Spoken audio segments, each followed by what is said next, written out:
উপস্থিত আছো বৰপেটা ৰোড ২ নং ৱাৰ্ডত সুকান্তপল্লীত আৰু আমি য'ত উপস্থিত আছো এই ঘৰৰ এজন ল'ৰা ১৮ বছৰীয়া এজন যুৱক যোৱা কালিৰে পৰা সন্ধানহীন হৈ আছে। তো ইতিমধ্যে বৰপেটা আৰক্ষী থানাত এটি গোচৰ ৰুজু কৰিছে যদিও দুদিন হৈ উকলি যোৱাৰ পিছত এতিয়ালৈকে কিন্তু সেই ল'ৰাজনৰ কোনো সংসূত্ৰ ওলাব পৰা নাই। তো আমি সেই পৰিয়ালৰ মানুহৰ পৰা এই ঘৰৰ যি ল'ৰাজন হেৰুৱাইছে তাৰ ঘৰৰ মানুহৰ পৰা কিছু কথা সবিশেষ জানিবলৈ চেষ্টা কৰিম। বাংলাই কও আচ্ছা 11টা থেকে মানে মানুষটা মানে পাওয়া যায় নাই।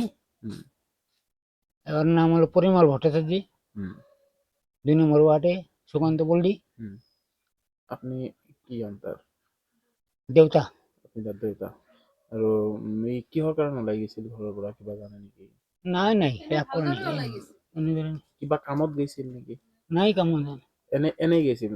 হ্যাঁ এনে সি কাম কি কৰে ল'ৰাজনে? এনে মানে আগত মানে মানে পড়ছিল পড়া মানে বাদ দিছে মানে পানের দোকান করে ঘরতে। আপোনালোকে যে আৰক্ষীক এজাহাৰ দিছে আৰক্ষী ফালৰ পৰা কিবা হেৰি কৰিছে নেকি আপোনালোকে? কিবা কৈছে আৰক্ষী বা কি জনাইছে আৰক্ষীয়ে? এতিয়ালৈকে কিবা সংসূত্ৰ দিছে নেকি? এতে জানা নাই এতিয়ালৈকে মানে জনোৱা নাই। পিছতে এতিয়ালৈকে তাৰমানে কোনো খবৰ পোৱা নাই আপোনালোকে? না আপোনালোকৰ যি ৰিলেটিভ বা ওচৰে পাজৰে য'ত ইয়াৰ যে ফ্ৰেণ্ড চাৰ্কল আছে চবৰ তাতে সুধিছিলে নেকি? খুঁজছো খুঁজি সুধিছে কিন্তু কোনো মানে কোনো সংসূত্ৰ দিব মানে পৰা নাই। সন্দেহ পানি ল'ৰাজনৰ বয়স কিমান আছিল? 18 বছৰ। আৰু আপোনাৰ নাম কি বুলি ক'লাক আপোনালোকে ল'ৰাজনৰ? পৰিমল ভট্টাচাৰ্য। পৰিমল ভট্টাচাৰ্য। ঘৰত দীপংকৰ বুলি মাতে। এয়া যি পৰিমল ভট্টাচাৰ্য নামৰ যিজন যুৱক, পৰিমল ভট্টাচাৰ্য যাক ঘৰত দীপংকৰ বুলি মাতে, এই ল'ৰাজনৰ দেউতাকৰ ভাষ্য আপোনালোকে শুনা পালে। তো তেখেতৰ দেউতাই জনোৱা অনুসৰি যোৱাকালি দুপৰীয়া প্ৰায় 11টা বজাত কিবা বিশেষ কাৰণ কোনো কাৰণ নাছিল এনে ঘৰৰ পৰা ওলাই গৈছিল আৰু যোৱাৰ পিছৰ পৰা আজি এতিয়ালৈকে মানে নিখোজ হৈ আছে। ইতিমধ্যে যিহেতু বৰপেটা আৰক্ষী থানাত গোচৰ ৰুজু এটা কৰিছে যদিও বৰপেটা আৰক্ষীৰ পৰা কোনো ধৰণৰ সুসূত্ৰ ওলাব পৰা নাই। তো গতিকে আমি এই যুৱকজনৰ ফটো আমি ডিসপ্লেত দেখাই আছো।